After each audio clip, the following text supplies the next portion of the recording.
ایک بار چند طلبہ تفریح کے لیے ایک کشتی پر سوار ہوئے۔ طبیعت موج پر تھی، وقت سہانا تھا، ہوا نشاط انگیز اور کیف آور تھی، اور کام کچھ نہ تھا۔ یہ نوعمر طلبہ خاموش کیسے بیٹھ سکتے تھے؟ جاہل ملا دلچسپی کا اچھا ذریعہ اور فقرہ بازی مزاح و تفریح طباع کے لیے بے حد موزوں تھا۔ چنانچہ ایک تیز ترار صاحبزادے نے اس سے مخاطب ہو کر کہا، چچا میاں، آپ نے کون سے علوم پڑھے ہیں؟ ملا نے جواب دیا، میاں میں نے کچھ پڑھا لکھا نہیں۔ صاحبزادے نے ٹھنڈی سانس بھر کر کہا، ارے آپ نے سائنس نہیں پڑھی؟ ملا نے کہا، میں نے تو اس کا نام بھی نہیں سنا۔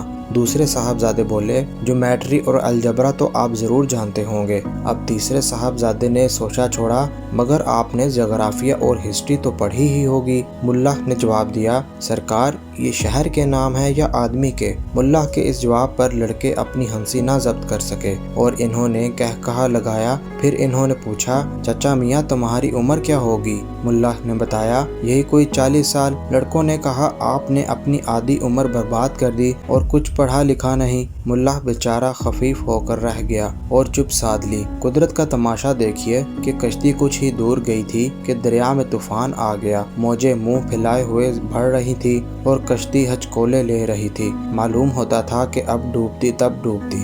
دریا کے سفر کا لڑکوں کو پہلا تجربہ تھا۔ ان کے اوسان خطا ہو گئے، چہرے پر ہوائیاں اڑنے لگیں۔ اب جاہل ملا کی باری آئی۔ اس نے بڑی سنجیدگی سے منہ بنا کر پوچھا، بھیا تم نے کون کون سے علم پڑھے ہیں؟ لڑکے اس بھولے بالے ملا کا مقصد نہ سمجھ سکے اور کالج یا مدرسہ میں پڑھے ہوئے علوم کی لمبی فہرست گنوانی شروع کر دی۔ اور جب وہ یہ بھاری مرکم مرعوب کا نام گنا چکے تو اس نے مسکراتے ہوئے پوچھا، ٹھیک ہے یہ سب تو پڑھا، لیکن کیا تیراکی بھی سیکھی ہے؟ اگر خدا نخواستہ کشتی الٹ جائے تو کنارے کیسے پہنچ سکو گے؟ لڑکوں میں کوئی بھی تیرنا نہیں جانتا تھا۔ انہوں نے بہت افسوس کے ساتھ جواب دیا، چچا جان یہی ایک علم ہم سے رہ گیا ہے، ہم اسے نہیں سیکھ سکے۔ لڑکوں کا جواب سن کر ملا زور سے ہنسا اور کہا، میاں میں نے تو اپنی آدھی عمر کھوئی، مگر تم نے تو آج پوری عمر ڈبوئی، اس لیے کہ اس طوفان میں تمہارا پڑھا لکھا کام نہ آئے گا۔ آج تیراکی ہی تمہاری جان بچا سکتی ہے، اور وہ تم جانتے ہی نہیں۔ آج بھی دنیا کے بڑے بڑے ترقی یافتہ ملکوں میں جو بظاہر دنیا کی قسمت کے مالک بنے ہوئے ہیں،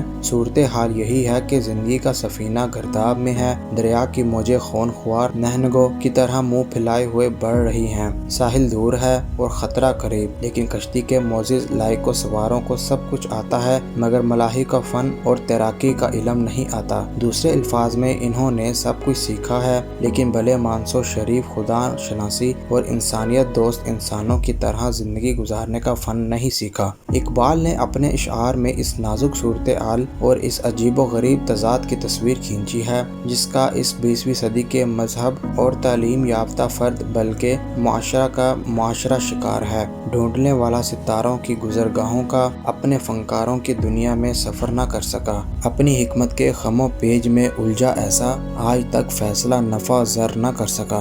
جس نے سورج کی شعاعوں کو گرفتار کیا، زندگی کی شب و طریق سحر نہ کر سکا۔